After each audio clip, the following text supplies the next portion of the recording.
Mike Welch coming to you here from the Churchill Downs backstretch, right in the middle of all the action between the Cassie barn, the Asmussen barn, all the Derby horses around us.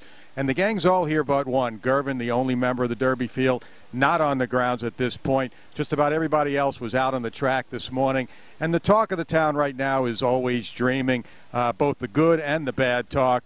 He obviously had that terrific work here on Friday, but in between his gallops have been not what you want to see. But the draw reins were on again this morning. He came out right after the track opened. It's his second day in the draw reins, and he was certainly much more subdued today, more relaxed, galloped much better. I'm sure Todd Pletcher thumbs up all around for Always Dreaming. He did act up a little bit. He switched leads midway down the stretch, as he's been doing. He buck jumped a little bit on the turn, and he tried to get his head up and run off a little bit just as he was completing his mile and 3/8 gallop. But fortunately, the pony was right there and was able to pull him up before he could do anything more than that. And it was a good morning, really, for Always Dreaming, especially putting in perspective what we've seen. He's going to gallop in the draw reins the rest of the week, so hopefully things will go well for he and Todd Pletcher as we get closer to the Derby. The big question would be then, what happens when the draw reins come off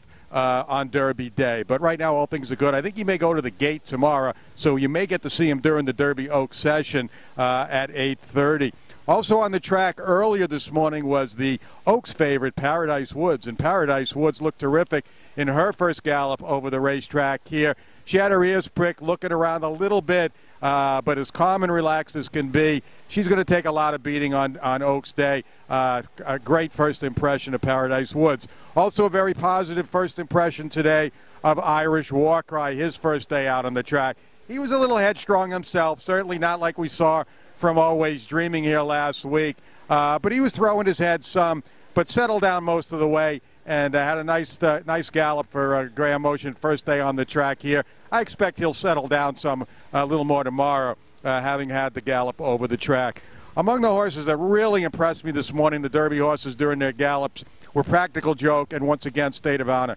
Practical Joke actually has looked terrific to me since coming out of his work last Friday. He's been galloping without the blinkers that he galloped with and worked with last week. And word now is that trainer Chad Brown has decided to run him without blinkers on Derby Day. But Practical Joke seems to be coming to the race just as good as he could be. And State of Honor, just another great morning for State of Honor. He had the highest energy level, the most good energy level as far as his gallop, not getting too high strung or too over the top.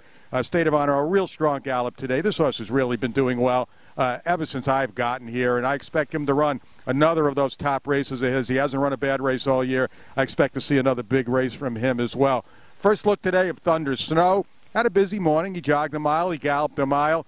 He was on his toes a little bit, too, looking around first day over the track, but nothing to worry about there. And he looked good as he went around there a second time around in his gallop. Also got to see Gormley for the first time today. Certainly not the prettiest mover among the horses in the Derby field. A little bit stiff when he broke out of his jog and into his gallop. He went around, I believe, 2 miles for Gormley today, and hopefully we'll see him on a steady basis right through Derby Day. Taproot and Patch for trainer Todd Pletcher. They came out later than Always Dreaming, as they always have in the Derby Oaks break, and they both visited the gate. Taproot, to me, continues to make a great impression. I just think Taproot is coming up to a huge effort on Saturday. I think he's going to rebound off that bad trip and poor performance in the Bluegrass. Looking at the Oaks just briefly, aside from Paradise Wood, the only worker this morning during the Oaks Derby break was Lockdown for trainer Bill Mott. Bill, a special guest here yesterday. You never know what Hall of Famers are going to show up here on the DRF Clock Report. But Lockdown zipped along 3/8 and 34 and 3, galloped down in 48 and change as a final prep, a final blowout for the Oaks. Tecalita, she had the busiest morning of anybody. Trainer Michael Matz let her open gallop at better than a 2-minute lick for at least a mile, maybe more than a mile. I actually had the watch on her. I had her a mile in 1:55 and 2 from the 3/4 pole back around. So a big effort today from Tecalita. Abel Talisman for trainer Bob Baffett. He was on the grounds here for the first time today. She did not gallop with blinkers yesterday, but she did gallop with blinkers today, and she will have blinkers on when she runs Friday in the Oaks. And one last horse to mention, Miss Sky Warrior, another good day for her. She's been flourishing ever since she got here. Doesn't look like she's going to regress at all off that huge effort last time in the Gazelle. T-4 and counting, 4 days to go. Like I said, only one more Derby horse to come on the grounds. That'll be Gervin here on Wednesday. And the works are all done, but a lot of important gallops and morning exercises, including keeping a close eye on Always Dreaming as we get closer and closer to Kentucky Derby 2017.